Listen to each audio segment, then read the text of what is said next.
बिस्मिल्लाहिर्रहमानिर्रहीम। अस्सलामुअलैकुम। कैसे हैं आप सब? उम्मीद करती हूँ आप सब खैरियत से होंगे।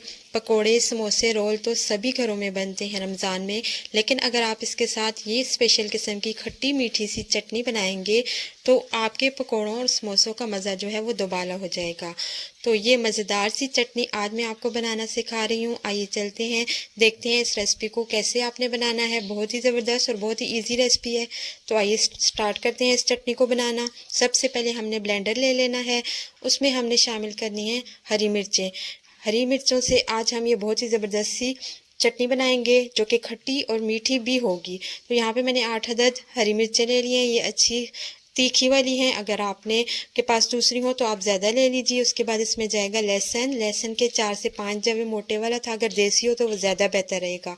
मेरे पास यही था तो मैंने यही डाल दिया। उसके बाद हरा धनिया इसमें शामिल करेंगे। हरा धनिया जो था आधी गड्डी से थोड़ा सा कम, मैंने यहाँ पे पत्ते पत्ते निकाल लिए थे, वो हमने शामिल कर दिया। उसके बाद हमने इसमें शामिल करना है पुदीना। अगर आपके पास हरा पुदीना हो, पुदीने के पत्ते हो तो वेल एंड गुड। अगर ना हो तो मेरे पास ड्राई पुदीना था तो मैंने वही ऐड कर दिया। 1 टेबल स्पून मैंने वो शामिल कर दिया है। नेक्स्ट चीज़ जो हम इसमें शामिल करेंगे वो है सौंफ। सौंफ का पाउडर ले लें या फिर अगर आपके पास साबुत सौंफ है तो थोड़ा सा उनको कूट लें मोटा मोटा, वो ऐड कर दें। तो ये ऐड करने के बाद इसमें जाएगा अजवाइन। अजवाइन जो है 1/2 टीस्पून जाएगी। ये हाजमे के लिए बहुत अच्छी होती है और इस तरह से सौंफ भी जो है वो हमारे डाइजेस्टिव सिस्टम के लिए बेस्ट हैं। तो ये दोनों चीज़ें आपने ज़रूर ऐड करनी है। इसमें जाएगा नमक हस्बे ज़रूरत, मैंने यहाँ पे 1.5 टीस्पून ऐड किया है। आप भी इतना ऐड कर दीजिएगा, ये तकरीबन काफ़ी होगा। उसके बाद जाएगी चीनी, क्योंकि मैंने आपको बोला था कि ये खट्टी मीठी चटनी है तो इसमें हमने चीनी भी ऐड करनी है। 2 टेबल स्पून हमने इसमें चीनी ऐड कर दी। उसके बाद इमली का पानी हमने शामिल किया इसमें 1/2 कप। इमली का पानी ऐड करने के बाद थोड़ा सा हमने इसमें पानी भी नॉर्मल जो होता है वो ऐड करना है, ताकि ये हमारी जो चटनी अच्छे से हल हो जाए, मिक्स हो जाए, पेस्ट इसका अच्छे से बन जाए। यहाँ पे अब हमने जूसर को चला लेना है और इसका पेस्ट बना लेना है।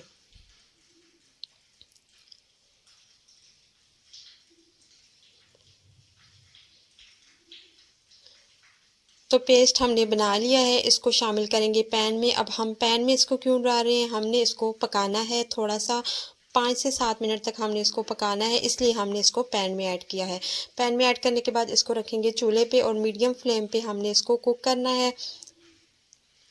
तो यहाँ पे हमने इसको चूल्हे पे रख दिया है, मीडियम फ्लेम पे इसको बॉयल आने देना है, इसको पकने देना है। तो जैसे ही हमारी चटनी में बॉयल आएगा आपने इसको 2-3 मिनट तक बॉयल देना है। उसके बाद आपने एक काम करना है, हमने इसको थिक करना है। तो थिक करने के लिए हमें चाहिए कॉर्नफ्लोर। इसको बॉयल आने के लिए आपने हल्की फ्लेम पे छोड़ देना है और हमने यहाँ पे मिक्स कर लेना है कॉर्नफ्लोर को। इस दौरान अगर आप नमक यहाँ पे चेक कर लीजिएगा, अगर आपका नमक कम हो तो आप इसमें ऐड कर दीजिएगा। अब इसको मैंने 2 से 3 मिनट तक बॉयल देने के बाद इसमें हमने शामिल करना है कॉर्नफ्लोर। तो कॉर्नफ्लोर को हमने पानी में मिक्स कर लेना है। थोड़ा सा पानी आपने शामिल करना है एक बाउल में और उसमें 1 टेबल स्पून आपने लेना है कॉर्नफ्लोर। इसको अच्छे से मिक्स कर लेंगे। मिक्स करने के बाद इसको हमने शामिल कर देना है अपनी चटनी में। चटनी को थिक करने के लिए हमने इसमें कॉर्नफ्लोर ऐड कर दिया। आप देखेंगे कि चंद ही सेकंड में अभी हमारी जो चटनी थी वो पतली थी, लेकिन कुछ ही सेकंड्स में इसका जो कंसिस्टेंसी है वो थिक हो जाएगी, ये थिक होना स्टार्ट हो जाएगी। तो यहाँ पे आप देख सकते हैं कि ये थिक हो चुकी है। अब हमारी यहाँ पे जो चटनी है वो बिल्कुल रेडी है। बस आपने इसको 1 से 2 मिनट तक यहाँ पे पकाना है, ताकि कॉर्नफ्लोर जो है वो अच्छे से पक जाए, उसका कच्चापन दूर हो जाए। उसके बाद हमारी चटनी जो है वो रेडी हो चुकी है। तो यहाँ पे इसकी कंसिस्टेंसी मैं आपको चेक करवाने लगी हूँ। ये बिल्कुल अच्छे से गाढ़ी भी हो चुकी है और मज़ेदार सी खट्टी मीठी सी हमारी जो चटनी है वो रेडी हो चुकी है।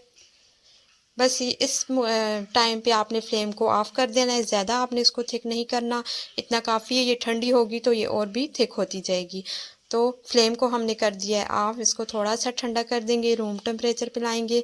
उसके बाद हम इसको डालते हैं बाउल में।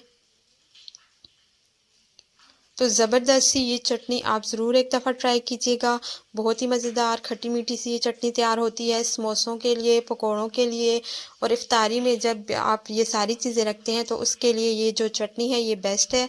एक दफ़ा ट्राई कीजिएगा और मुझे ज़रूर बताइएगा कि आपको ये रेसिपी कैसे लगी। उम्मीद करती हूँ मेरी आज की ये रेसिपी पसंद आई होगी आपको।